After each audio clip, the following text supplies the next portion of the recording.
Ыбырай Алтынсарин жаман жолдас. Екі дос кісі жолдастасып келе жатып, бір аюға ұшырапты.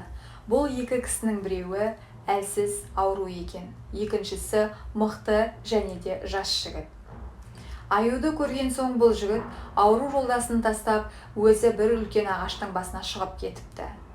Ауру байғұс ағашқа шығуға дәрмені жоқ, жерге құлады да, созылып өлген кісі болды да жатты. Есітуі бар еді, аю өлген кісіге тимейді деп. Аю бұл жатқан кісінің қасына келіп искелеп тұрды да, дыбысы білінбеген соң тастап жөніне кетті.